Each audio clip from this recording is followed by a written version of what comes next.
Camila. No les digo. Regálenle una Sorpresa. sorpresa.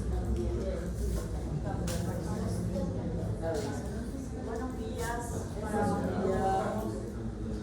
Vamos a dar una de las infecciones más frecuentes en los niños pequeños, sobre todo, que son las infecciones del tracto urinario. Por eso se les llama ITU. Van a escuchar que generalmente entonces la palabra es ITU abreviado, ¿verdad? Infección del tracto urinario.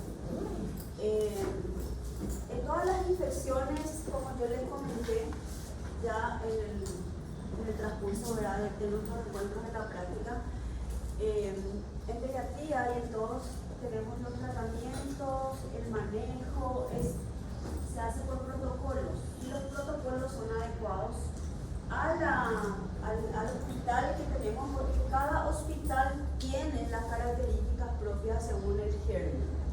Entonces, podemos ir actualizando, cada año se va actualizando según la predominancia y sobre todo según la resistencia que tienen los microorganismos a los antibióticos. Por eso, ustedes pueden ver que en otros años se puede utilizar, por ejemplo, un antibiótico, y para 2 años eso ya no sirve, ¿verdad? Entonces, todos los años uno va actualizando. Este protocolo del 2022 que todavía no se modificó. A veces se modifica cada 3 años, cada 4 años, se espera 5 años y se ve cómo se comporta el germen para hacer algún cambio.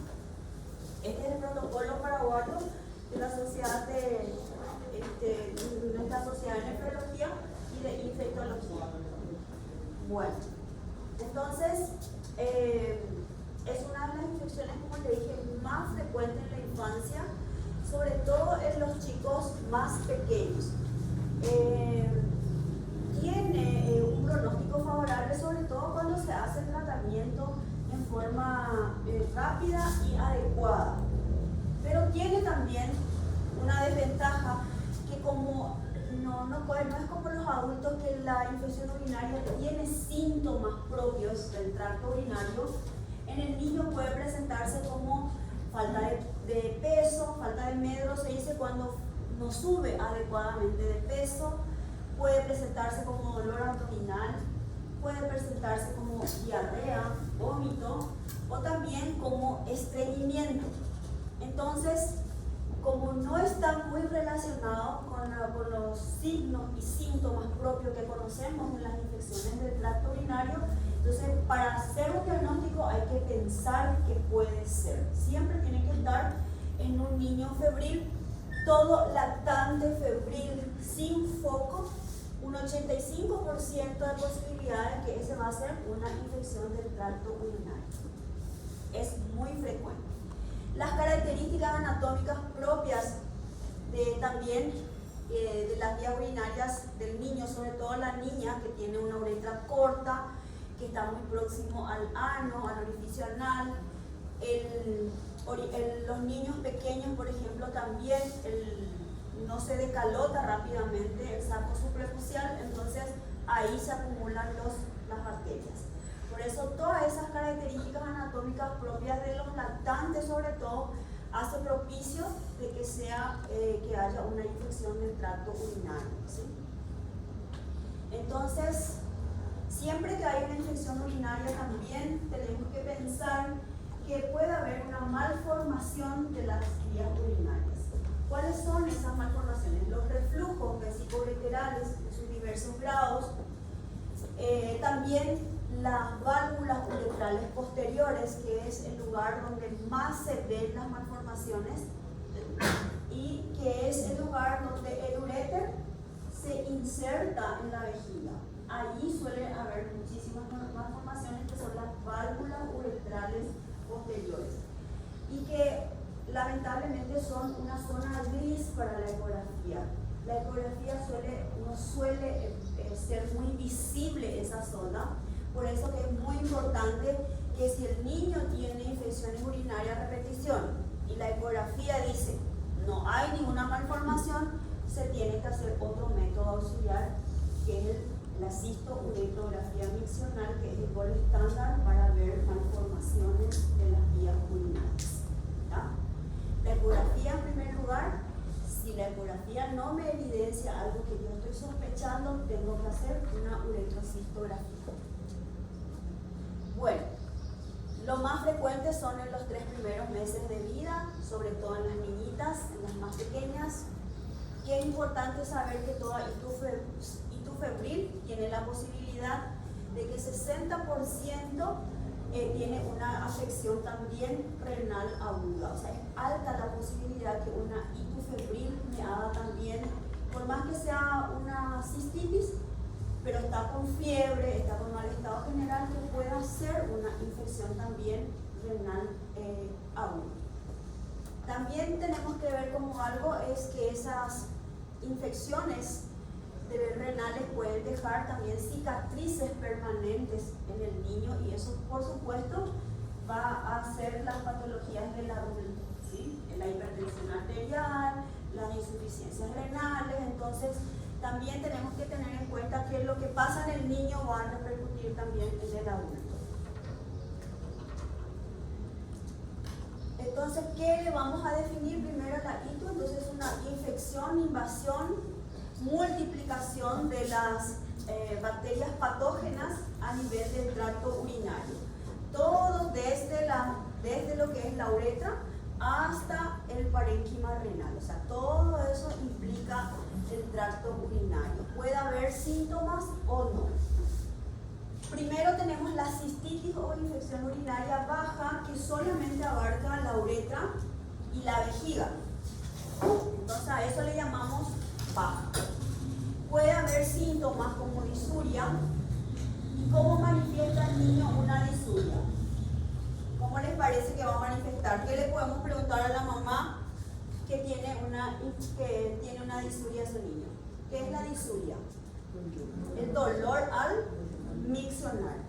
Entonces el niño llora, está irritable, y cuando nosotros tenemos que mirar a ese niño que llora al hacer pipí, ¿sí? Entonces es una forma de preguntar a la mamá, no llora al miccionar, o sea, no llora en ese momento. Es una forma indirecta de ir viendo si ese niño tiene una disuria. También puede ser por la quiuria. La mamá puede percatarse, sobre todo si ya son un poco grandes, y cada ratito va al baño. Un chiquitito, va y viene, va y viene. La micción imperiosa, que es ya también algo que es de los niños grandes, ese que ya no puede atajarse, esos niños que rápido tienen que entrar al baño. La incontinencia urinaria, que es ya cuando el niño no está andando por ahí y ya micciona sin control.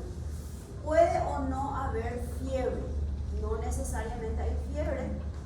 Y la orina también puede ser turbia. Nosotros le preguntamos a la mamá si qué color tiene la orina y qué olor tiene la orina, ¿sí? Porque a veces la mamá es muy atenta y dice tiene otro color o tiene un olor diferente. Entonces todas esas cosas tienen que ser preguntadas como en la historia clínica del paciente. Luego tenemos la pielonefritis aguda, que es la infección urinaria del parénquima renal y la parte de los uréteres. En ese caso ya hablamos entonces de infección urinaria alta. En este caso ya los síntomas son un poco más aparatosos, ya hay más afectación del estado general, ya hay una fiebre alta. En los casos de los niños grandes puede haber ya un dolor lumbar, y también ya hay una alteración de los reactantes en fase aguda, es decir, glóbulos blancos altos, PCR elevada. Entonces ya tenemos otro elemento de la evaluación terciaria que nos habla de la presencia de una infección alta. Muy importante es la presencia de cilindros, que los cilindros son elementos muy importantes, porque los cilindros, sobre todo granulosos, son los que vienen del parénquima renal. Entonces, si yo en mi sedimento urinario ya tengo la presencia de cilindros granulosos, ya me está avisando de que viene del parénquima renal, que ya es una infección urinaria alta. Bueno, la infección, tenemos una definición un poco actualizada, que es la infección urinaria atípica o complicada, que tiene unas características ya vienen con síntomas de sepsis, es decir, está con decaimiento del estado general, está como irritable, tiene fiebre alta, un cuadro tóxico, ¿verdad? Entonces la presencia de vómitos, deshidratación. Entonces esos niños que ya no entran como una infección urinaria, vamos a decirle habitual, que ya tienen esta forma de presentación, ya se llaman atípicas o complicadas. Por ejemplo, una masa abdominal o vesical, que es cuando nosotros palpamos el abdomen del niño y vemos como una masa o palpamos como una masa, pero realmente es la vejiga llena que no se puede evacuar, ¿verdad? O sea, hace como una retención aguda de orina y nosotros podemos palpar esa vejiga llena. Entonces da una sensación de masa a nivel abdominal.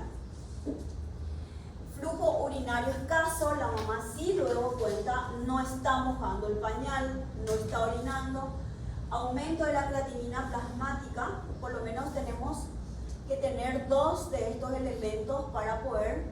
Falta de respuesta, hay niños que vienen con una infección urinaria en principio no complicada, le hacemos un tratamiento ambulatorio, 48 horas, sigue con fiebre, sigue con todos los síntomas, ese entra dentro de lo que es una infección atípica.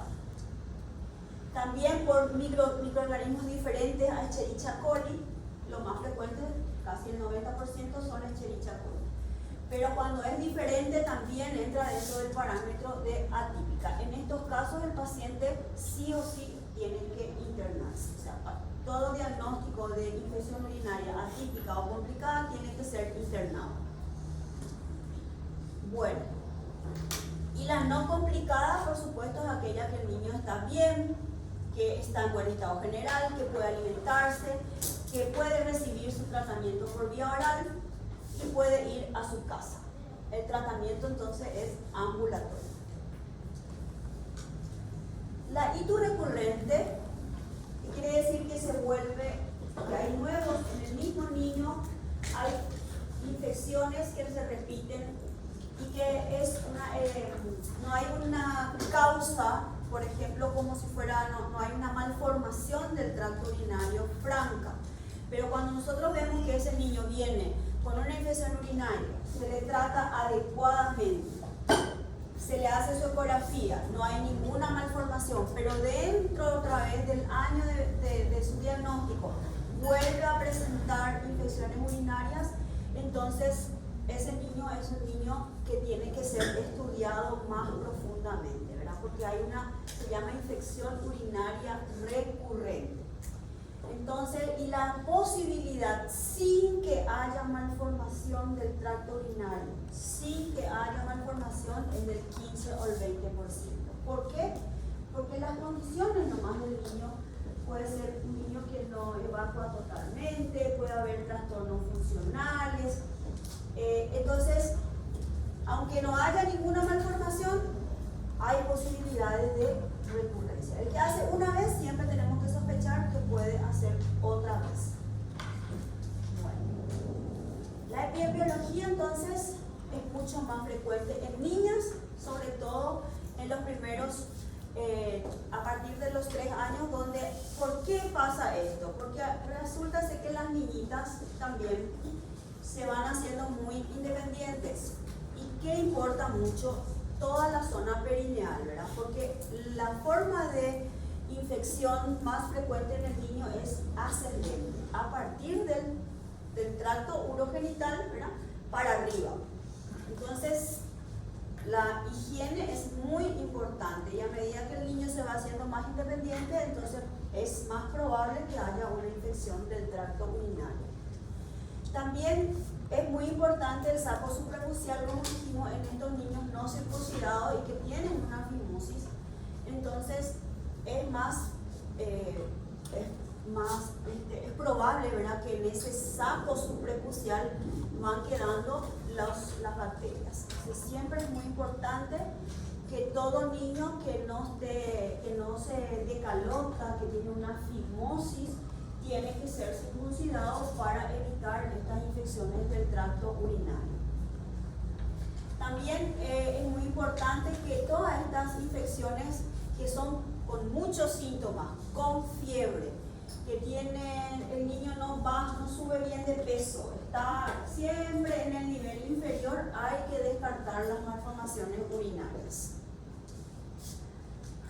Bueno, es muy difícil hacer el diagnóstico entonces en los niños menores porque los síntomas no son propios de las infecciones urinarias. También porque es muy difícil tomar adecuadamente las muestras. Lo ideal es que las muestras sean tomadas al acecho. ¿Qué quiere decir al acecho? Que el niño tiene que emitir la orina directamente en el frasquito. Pero los niños, por supuesto, no tienen esa capacidad. Entonces, si uno le dice a una mamá que su niño tiene 2 meses de edad y le dice tiene que tomar la muestra, se desespera. ¿Cómo tomo la muestra de un niño de 2 meses? Entonces es muy difícil también la toma de la muestra. Pero es interesante saber que justo estos niños más pequeños son los que tienen posibilidad de hacer bacteremias, ¿sí? Cuanto más pequeño es el niño, más posibilidades de bacteremia. Un RN que tiene una infección del tracto urinario, el 31% va a ser una sepsis, ¿sí? Porque tienen la posibilidad de hacer bacteremias. Y los lactantes menores de 3 meses, 18%, y a medida que se van haciendo más grandes, su capacidad de respuesta inmunitaria es mucho más importante, entonces disminuye la posibilidad de hacer bacteremia y de hacer sepsis.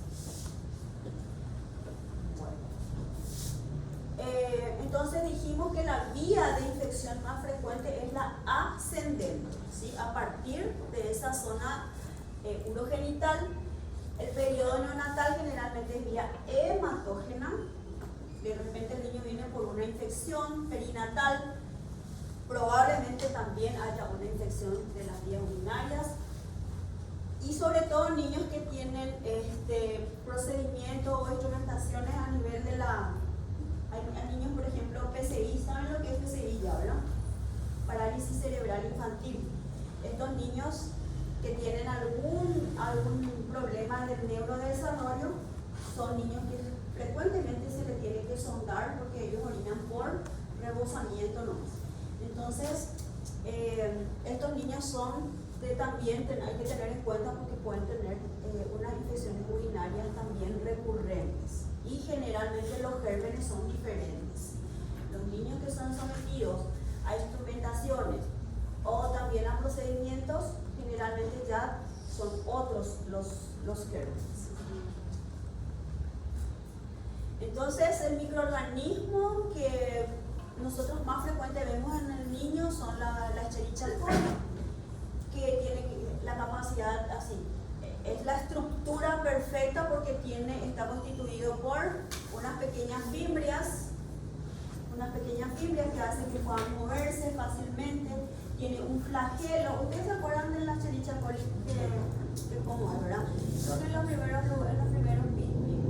pero tiene luego la capacidad, ahí está. Esta es una Escherichia coli, ¿verdad? Vemos un poquito que tiene las fimbrias, que son todos estos pelitos, que le da su movilidad. Y que son los flagelos, ¿verdad? Que también le hace mucho más factible que pueda ascender hacia las vías más superiores, o sea, a través del periné, entonces asciende hacia la parte alta. Tiene la capacidad de colonizar, tiene la capacidad de ingresar entonces en las vías urinarias, de multiplicarse y sobre todo tiene que tener la capacidad de resistir a todo lo que sería su mecanismos de defensa que tiene la vejiga. La vejiga tiene un epitelio especial donde hay unos elementos que son sobre todo a nivel del epitelio que pueden opsonizar inclusive todas esas bacterias. También el lavado, es decir, la micción por sí sola es ya una forma de defensa. ¿Por qué? Porque es como si fuera un lavado. Por eso es que hay que miccionar frecuentemente. Lo que aumenta la posibilidad de infección urinaria es la retención. Cuanto más tiempo la orina está estacionada en la vejiga, más posibilidades de tener infecciones urinarias. Entonces, ¿qué es lo que que se le recomienda a la gente orinar frecuentemente, ¿no? Hay niños que, por ejemplo, se van a la escuela, no quieren ir al baño y están toda la mañana sin eliminar su orina, ¿verdad? Entonces esos niños son los retenedores y son los que muy fácilmente pueden hacer infecciones urinarias. Bueno, entonces factores de riesgo para tener una infección del tracto urinario en un niño, entonces son las anormalidades. Primero, un niño que tiene una anormalidad del tracto urinario puede ser una válvula uretral posterior o pueden ser también los reflujos, tienen más posibilidades de hacer infección urinaria. Una ITU previa, dijimos que hay un 15 o 20% de que un niño que tiene una infección urinaria haga otra infección urinaria en el lapso de un año. La fimosis en lactantes, las disfunciones vesicales, que son, como les dije, los niños neurológicos, ¿verdad?, que no tienen la capacidad de evacuar frecuentemente. Un niño que viene por un mal desarrollo condroestatural, y quiere decir ese niño que viene con déficit, no sube luego de peso, siempre está apenita alcanzando su percentil, ese niño tiene posibilidad de hacer, o sea, lo que les quiero decir que no es, que más bien no es como un factor de riesgo, sino que tenemos que pensar en ese niño que puede tener una infección urinaria, ¿sí? El estreñimiento también, hay niños que consultan por estreñimiento. Hay que pedirle una orina simple, siempre a los niños, para descartar que no sea una infección urinaria. Por supuesto, y si este niño está siendo instrumentado o está siendo sondado frecuentemente, va a tener una infección urinaria, inclusive hay que buscar que no sea una Escherichia coli. Las vejigas neurogénicas, que son también de los niños neurológicos, y todo niño con fiebre sin foco, hay que pensar una infección urinaria. La oxuriasis, ¿qué es el oxurus? ¿Qué es la oxuriasis? Oxurus es el Enterobius vermicularis, ¿verdad?, que es un parásito, un verme muy pequeño, cuya hembra desciende a nivel del ano para poner los huevos y que produce mucho prurito. Entonces, ¿qué pasa? Se autoinfecta. El niño se rasca y entonces hay una sobreinfección ahí a nivel del períneo. Entonces, el oxurus, ¿qué es lo que hace? Es, por el prurito, el niño se rasca, se toca mucho la zona y puede producir entonces infecciones del tracto urinario. Entonces, hay que pensar y preguntar también a la mamá, porque para el oxurus es muy evidente, el niño que sabe contar cuenta que tiene prurito. Entonces, siempre hay que preguntar también eso. Bueno, ahora, ¿quiénes son los que pueden, a partir de una infección urinaria, dejar cicatrices? Los niños más pequeños, los menores de 2 años que hacen infecciones urinarias, tienen la posibilidad porque su capacidad de respuesta inmunológica está disminuida. Un niño que viene por fiebre, se le trata con paracetamol, se va a su casa, no mejora, viene otra vez a la semana, nadie le pide una orina simple, entonces ese niño se está retrasando el inicio de su antibiótico. Entonces, esos niños que se retrasan también pueden llegar a tener una infección más grave, alta, y pueden dejar cicatrices. Por eso es lo que cuando hay fiebre en el lactante, siempre pedir una orina simple. La ITU recurrente, por supuesto, porque a más infecciones, más posibilidades de dejar cicatrices. Y los reflujos que son mayores a 3, de grado 3. Los reflujos de grado 1 y 2 se consideran inclusive normales o fisiológicos en la edad del niño, la edad de la niñez. Más de 3 ya se considera patológico.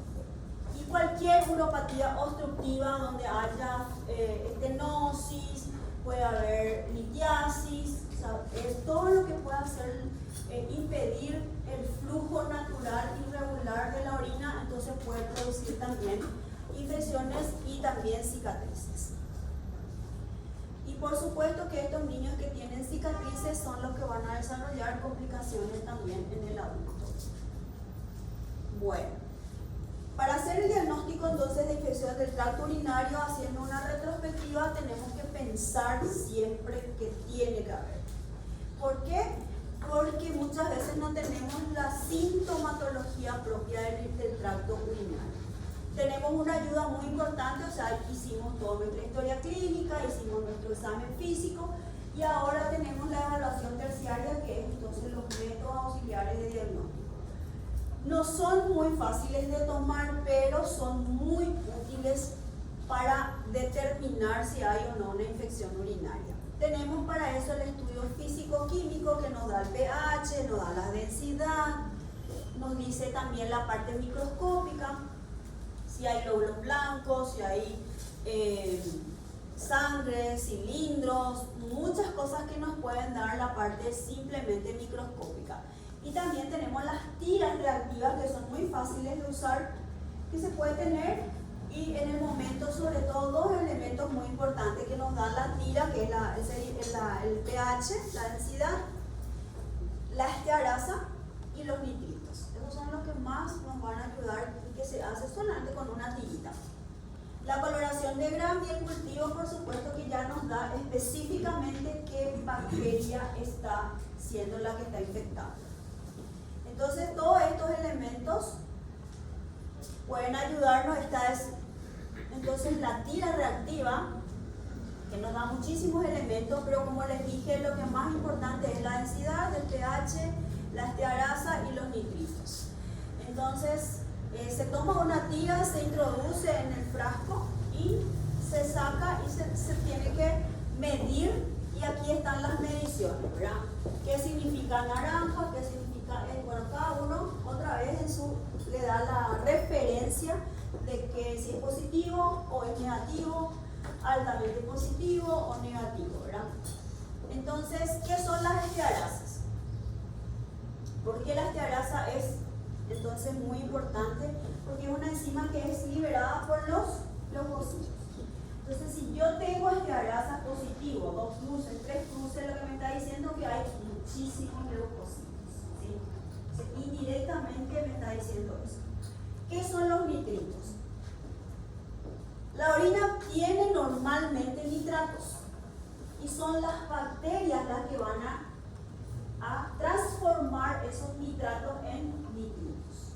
Si yo tengo nitritos positivos, ¿qué es lo que me está diciendo? Que hay muchas bacterias. Entonces, entre la estearasa leucocitaria y los nitritos son elementos muy importantes para el diagnóstico. Los dos juntos inclusive me dan prácticamente entre nitritos y estearasa una especificidad de 95%. O sea que con una tira nosotros podemos tener un buen diagnóstico. Luego, la recolección de muestra. Es muy importante a los niños que son continentes, es decir, que ya tienen un control de su esfínter, que la muestra sea tomada a la primera hora de la mañana. Pero si son niños pequeños lactantes que todavía no son continentes, se puede tomar en cualquier momento. Al acecho quiere decir que miccione espontáneamente, que quiere decir chorro medio, que yo tengo que esperar un primer chorro afuera y el resto se junta. Eso quiere decir chorro medio. No tiene que ser el primer chorro que viene, porque eso viene muy contaminado. Y en frasco estéril. Usamos mucho también y mal utilizamos las bolsas colectoras, que son unas bolsitas que se colocan en los niños para colectar, porque estas tienen muchas posibilidades de ser falsos positivos por la contaminación del perímetro. Entonces se tiene que cambiar cada 20 minutos. Yo no le puedo decir a la mamá ponerle a la noche y recolectarme a la mañana. O sea, ese tip está prácticamente 8 horas pegado por el perímetro. Tiene que cambiarse cada 20 minutos para que pueda ser útil. La punción suprapúbica solamente se hace en casos excepcionales, por ejemplo en neonatos, pero primero está la sonda vesical que es la que más utilizamos sobre todo en los pacientes que se internan y que necesitamos tener un germen, ¿verdad? Que necesitamos, porque el que se interna dijimos que es esa complicada nomás ya. Entonces tenemos que asegurar de que podamos tener el retorno del cultivo. Bueno, estas son las bolsitas colectoras que tienen un adhesivo. Ay, Dios mío, quiero tirar esto.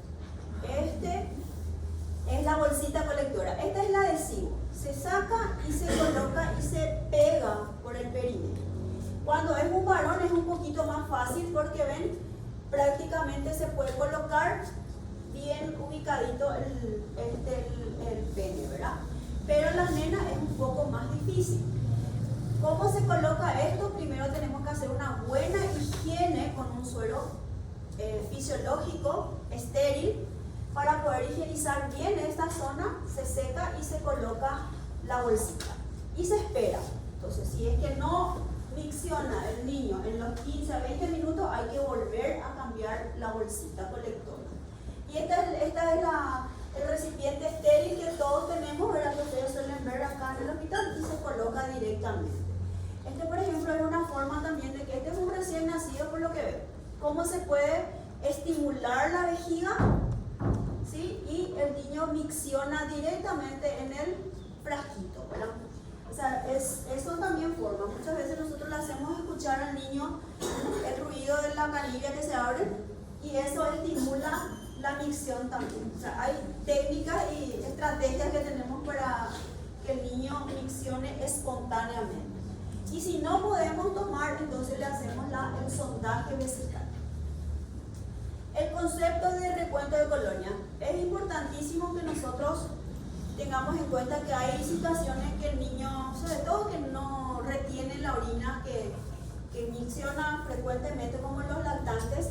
A veces no tenemos el recuento de 100.000 unidades formadoras de colonias que necesitamos.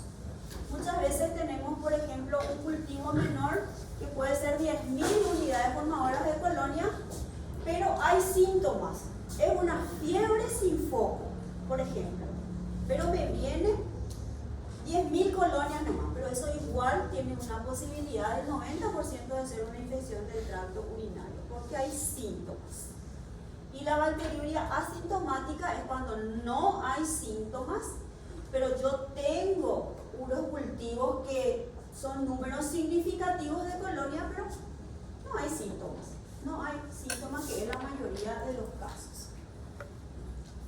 Bueno, entonces si yo tengo que hacer un diagnóstico, necesito el urocultivo. Sin falta hay que tomar. Entonces, en líneas generales, una orina tomada al acecho en frasco estéril, más de 100.000 unidades formadoras de colonia, me hace el diagnóstico. Si yo tomo por punción suprapúbica una sola colonia, es suficiente. Y si tomo por catéter, es decir, por una sonda vesical, más de 10.000 unidades formadoras de colonia es suficiente. Entonces, ¿qué es importante saber? Cómo se tomó esa muestra, ¿sí? Si fue por catéter, 10.000 ya es suficiente. Bueno, los resultados que pueden venirnos como falso positivo. ¿En qué circunstancias yo tengo que dudar de ese positivo?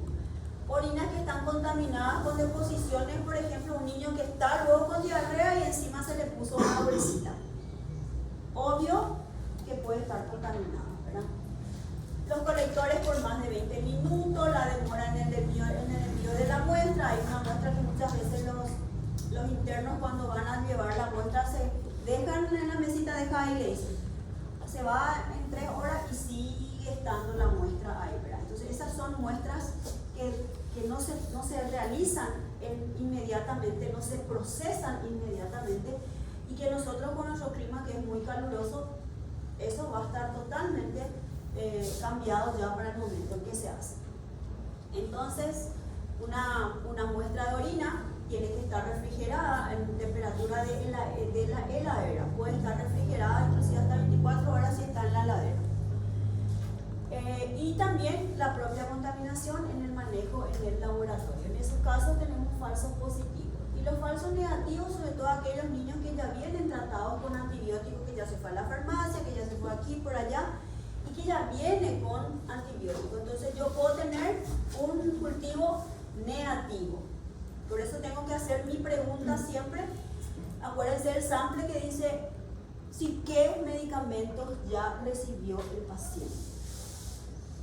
Los gérmenes difíciles de crecimiento, hay formas raras, entonces que no son las frecuentes como la Klebsiella, orinas muy diluidas o de baja densidad, un paciente que también utiliza desinfectantes locales, por ejemplo se utilizó una clorhexidina para hacerle su toma de muestra, no se usa antiséptico, se usa suero estéril, no se usa antisépticos.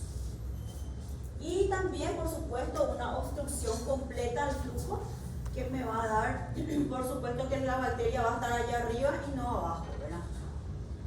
Bueno, ¿cómo detectar una infección urinaria? Los síntomas que puede tener entonces este paciente. En los recién nacidos, o sea, hasta 28 días generalmente se presenta como sepsis. Puede venir con fiebre, con hipotermia, con rechazo alimentario, puede tener una distensión abdominal. O sea, ellos se presentan como sepsis. Siempre vienen con con características que no son del tracto urinario. Puede venir con una hiperbilirubinemia, un paciente ictérico que no tiene otra manifestación, solo ictericia y fiebre, por ejemplo. Entonces siempre hay que pensar que puede ser una infección del tracto urinario. Después los lactantes un poquito más pequeños pueden ser ya un poco más irritables, tener una distensión abdominal, la diarrea también. A veces nos quedamos con el diagnóstico de gastroenteritis. No, todas diarreas ustedes que pasaron por la sala de lactantes saben que se les pide una orina así. ¿Por qué? Porque puede ser una manifestación de la infección del tracto urinario. Todo paciente con fiebre, por más que sea diarrea, igual hay que pedir una orina así. El olor de la orina y por supuesto la fiebre sin foco. Ojo con la fiebre sin foco. Después entre los escolares y los adolescentes ya son más específicos o ya tienen más síntomas de los adultos. Es decir, ya pueden tener disuria, es decir, contar que tienen disuria, polaquiuria, estreñimiento y todos los elementos que ya tiene prácticamente el adulto. Entonces estos dos grupos son, que sería el color, acuérdense, del cerro porteño. El azul y el rojo son los que son más difíciles de hacer el diagnóstico. Muy bien. Después vemos que también tenemos que tener en cuenta en los gérmenes, el más frecuente es la Escherichia coli en todas las edades para el niño. Solo ese niño más pequeño que son los recién nacidos donde los gérmenes pueden ser todavía los gérmenes perinatales. ¿Cuáles son los gérmenes perinatales que tenemos que tener? Escherichia coli que siempre está. Después la listeria, el estreptococo del grupo B o agalactia, que son los más importantes, que son del tracto del canal del parto. Eso seguro que saben todos por ginecología. Entonces los gérmenes del canal del parto pueden estar todavía en esa franja de 28 días. Y un adolescente que viene con síntomas urinarios y me viene con un sedimento y un cultivo negativo, también hay formas sobre todo que pensar en la clamidia, que es uno de los gérmenes más frecuentes que dan uretritis y cistitis. Entonces todos los adolescentes que vienen con un cultivo muy inocente o un sedimento muy inocente puede estar una clamidia, ¿sí?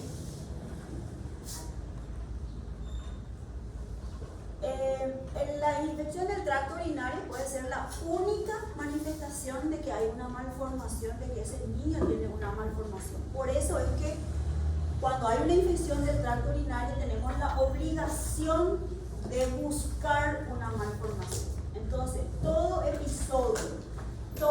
primer episodio de infección urinaria en el niño tiene que hacerse primero una ecografía.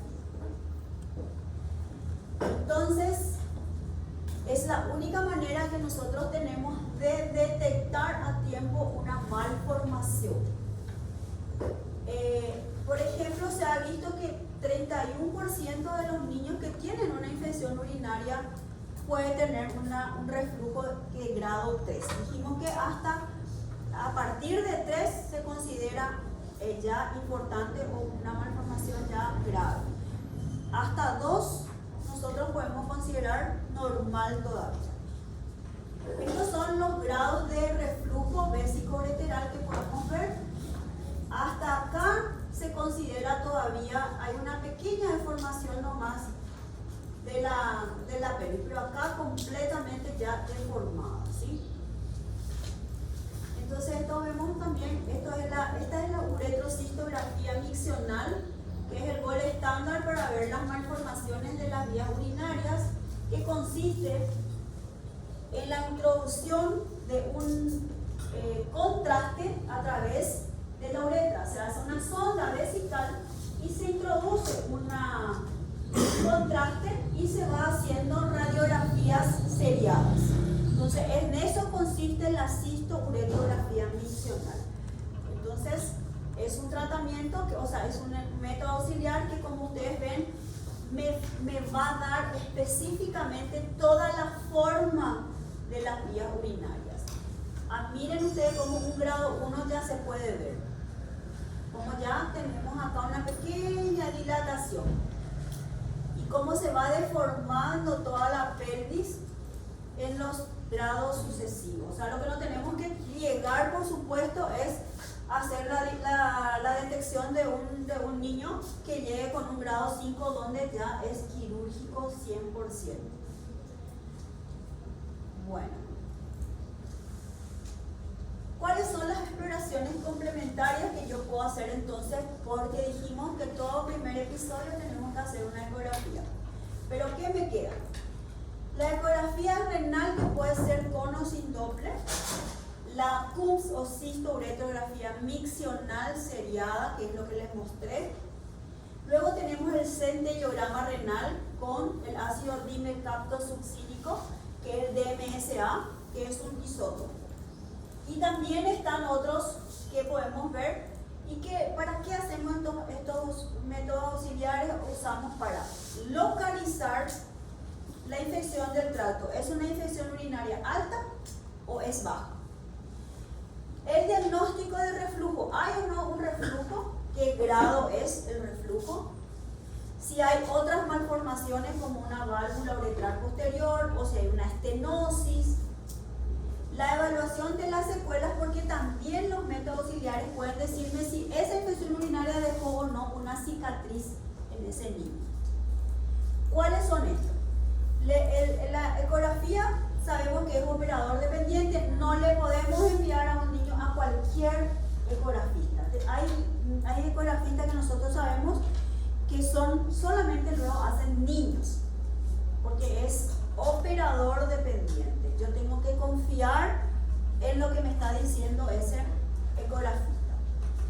Todo primer episodio de infección del tracto urinario tiene que hacerse una ecografía. Luego tenemos, es barata dentro de todo, no es cruenta, no es invasiva, entonces tampoco el niño sufre haciéndose una ecografía. Por eso es muy importante y está muy al alcance para hacer ese. No tenemos excusa para no hacer una ecografía en un primer episodio.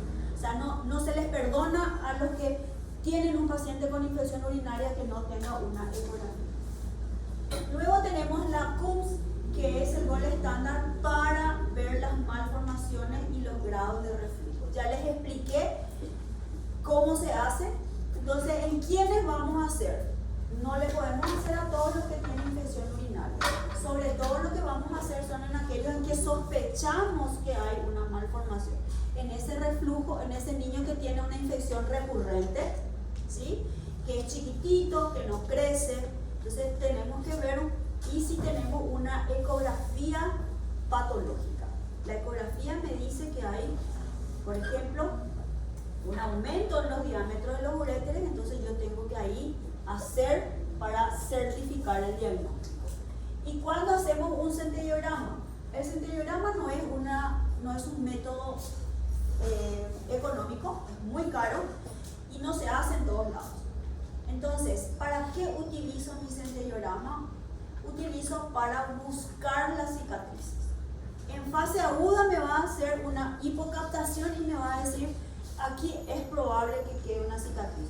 Pero cuando yo voy a ver la cicatriz después de 6 meses recién de ese primer episodio, ahí sí ya va a estar instalada la cicatriz.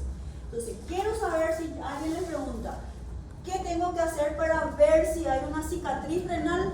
Entonces es el centelliograma, pero tiene que ser después de 6 meses del episodio agudo.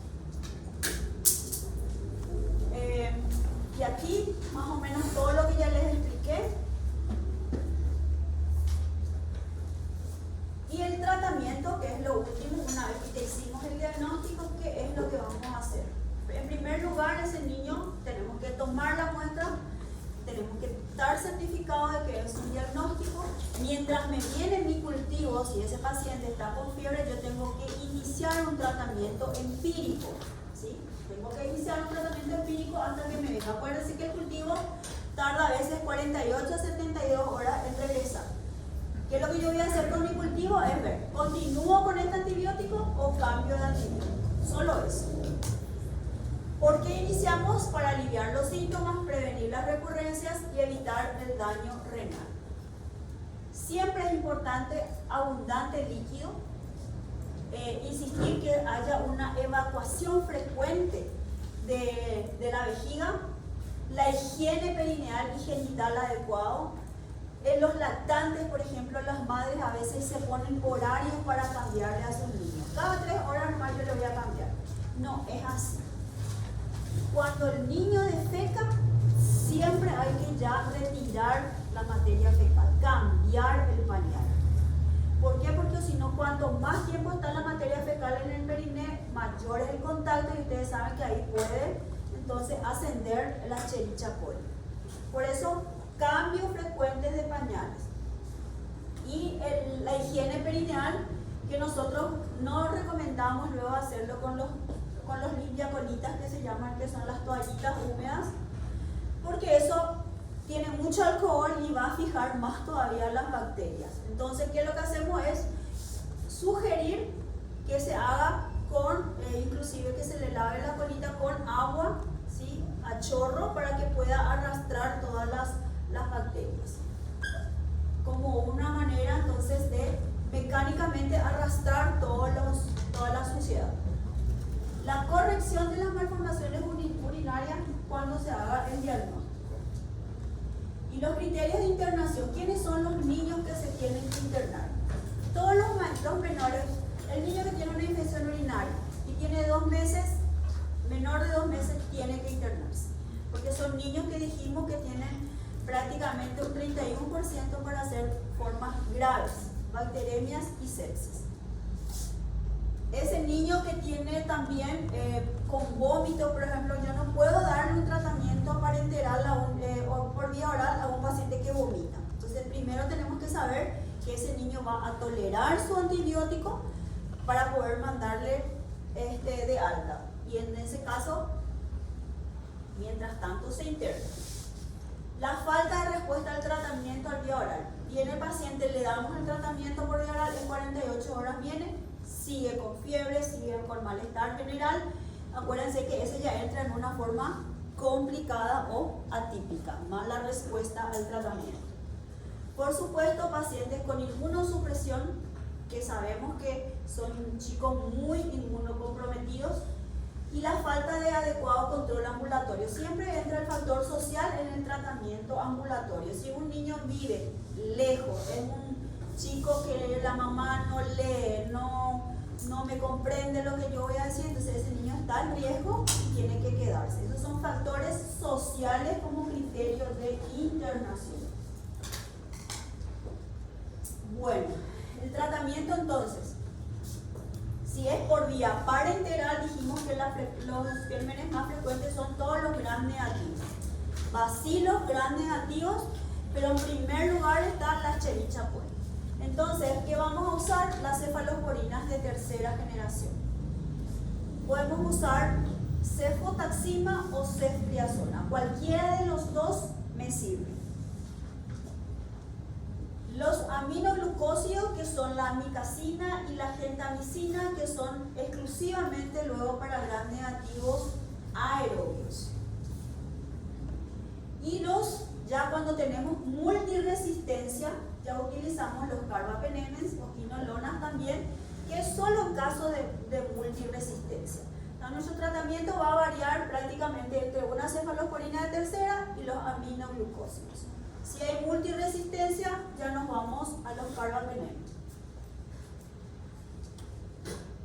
Vamos a ver un poquito cuál es nuestro esquema actual de tratamiento parenteral. El recién nacido siempre, hasta 3 meses, siempre tiene que estar hospitalizado. Como estos chicos tienen los gérmenes perinatales, todavía siempre entran con 2 antibióticos. Ampicilina, que le cubre los gérmenes de la mamá, el estreptococo, la difteria. Y se utiliza un aminoglucósido o una cefalosporina de tercera para los gram negativos. Entonces, el recién nacido hasta 3 meses, ¿con qué entra? Doble. Cefo, ampi o ampi, genta. Siempre doble. Siempre tiene que estar la ampicilina. El único que puede cambiar es el aminoglucósido o las cefalosporinas de tercera generación. Recordar que estos chicos hacen mucho sepsis, entonces el tratamiento no puede ser menor de 10 a 14 días. Una vez que esté mejorando el paciente, generalmente 7 días, ya no hace fiebre, está en buen estado general, se puede pasar a vía oral, pero el tratamiento no debe ser menos de 10 a 14 días. Están los mayores de 3 meses, si es una pielonefritis, ya iniciar directamente con cefalosporinas de tercera generación agregado a una aminoglucósido, los dos, cefo, genta o cefo, amica, ¿sí? Porque estamos en una pielonefritis, infección urinaria alta. Pero si es una cistitis, podemos utilizar un solo antibiótico, ¿sí? Que puede ser una cefalosporina de tercera sola o un aminoglucósido solo. Entonces, si es infección alta, siempre 2. Si es baja, 1. En los mayores de 3 meses estamos hablando. También el tratamiento, si es una pielonefritis, infección urinaria alta, tiene que ser de 10 a 14 días. Y si hay cepas ble o cepas ya multiresistentes, usar los carbapenemes. Bueno, ¿cómo se trata por vía oral? Esos niños que van a ser tratados en forma ambulatoria. Primero las normas dicen que podemos usar una cefalosporina de primera y segunda generación. En la práctica, nosotros pasamos directamente a una cefalosporina de tercera por la resistencia que tenemos. Pero les cuento porque ustedes pueden encontrar que lo primero que se usa son estos, ¿verdad? En nuestro hospital, nosotros directamente empezamos con una cefalosporina de tercera por vía oral, que es la ceftriaxona. Pero les cuento, como les digo, porque ustedes tienen que saber lo que se hace en otros lugares. En otros lugares se empieza porque tienen todavía sensibilidad. Nosotros utilizamos muy mal los antibióticos, en los consultorios hacen lo que quieren, entonces nosotros tenemos mucha resistencia. Entonces, ¿con qué vamos a empezar en nuestro país? Con cefixima. ¿Está bien? Luego tenemos también una opción segunda, que es la nitrofurantoína, que se puede utilizar, contiene muy buena también, todavía no tiene mucha resistencia, entonces se puede utilizar también. Luego tenemos la amoxicilina más inhibidor de beta-lactamasa, que tiene una concentración muy elevada en orina y que se puede empezar. Si no tenemos la cefalosporina tercera, son caras. Esto tienen que saber. Me va a salir más barato una Moxi IBL. Entonces yo puedo usar y esperar mi retorno bacteriológico para ver si puedo seguir usando. ¿Cuánto tiempo? Siempre tiene que ser de 10, no menor a 10 días, porque la posibilidad de recurrencia es muy alta.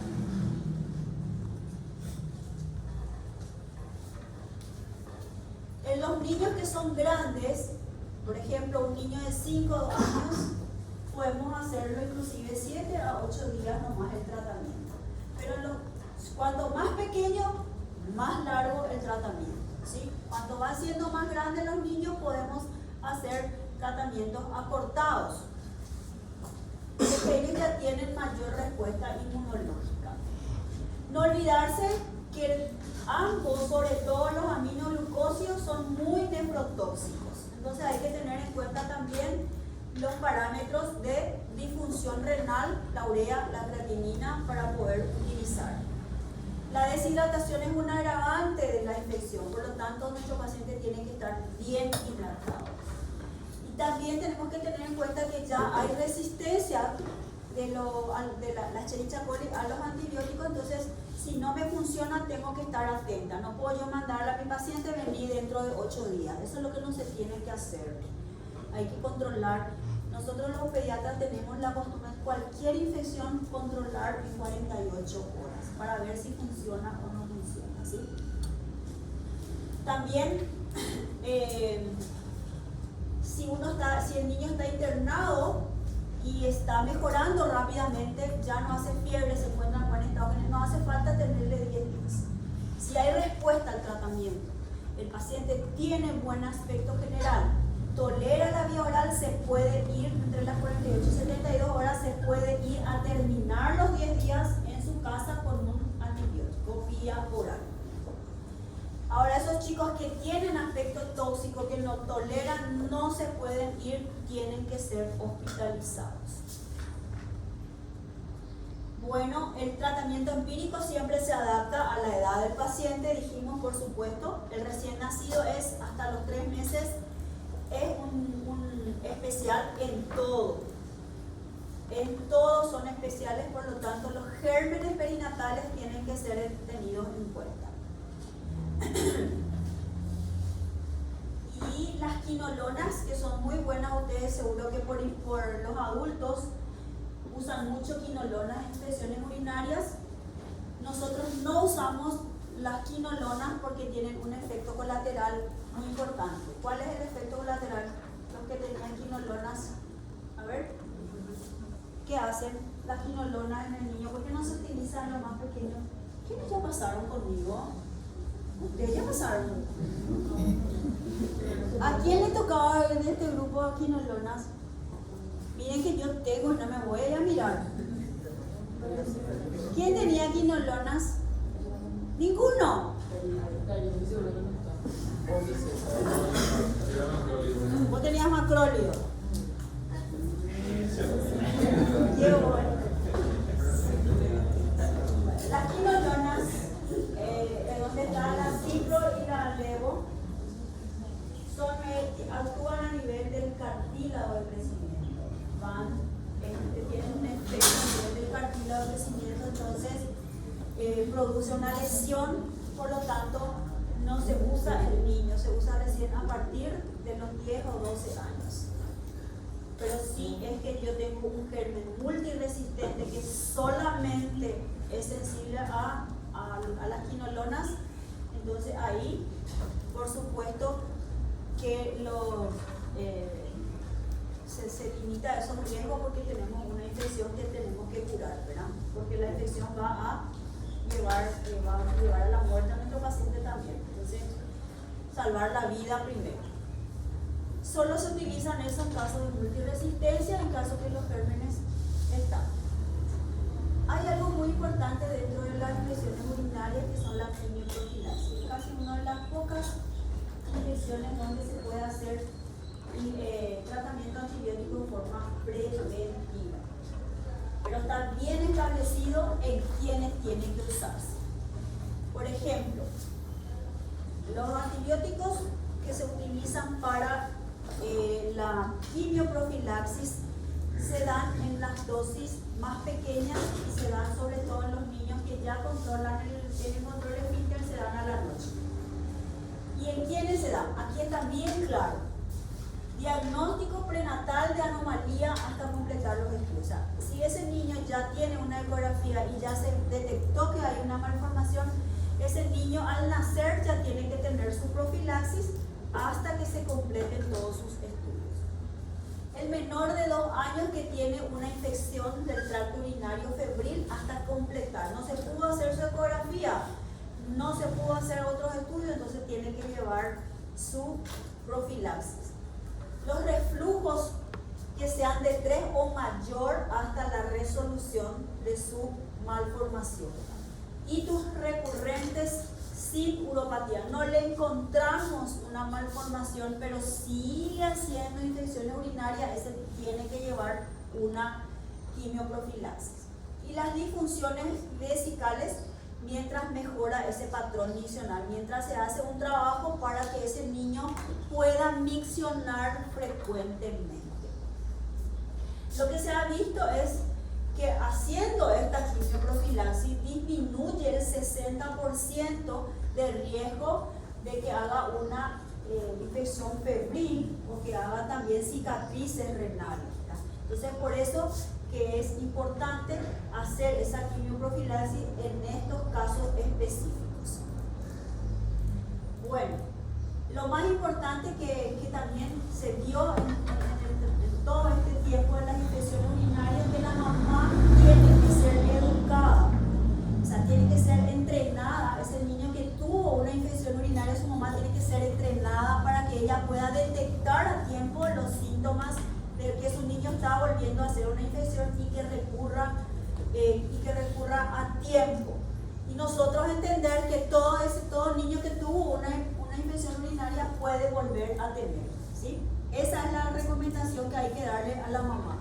Y que se ha visto que eso tiene mucho más resultado que hacerle cada mes su urocultivo. O sea, entrenarle a esa mamá con los signos y síntomas que puede tener su niño. ¿Qué se usa en los antibióticos que se usan para la profilaxis? Aunque se puede usar la sulfamethoxazol trimethoprim a estas dosis. Son el 25% de la dosis de tratamiento. La cefalexina, que es una cefalosporina de primera a 30. La nitrofurantoína de 1 a 3 miligramos por kilo de peso, que son lo que se tienen que dar en una sola dosis, ¿sí? Estas son las guías del 2019 que no cambiaron todavía. Entonces podemos usar sulfa, podemos usar cefalexina y podemos usar nitrofurantoína al 25% de las dosis completa de tratamiento.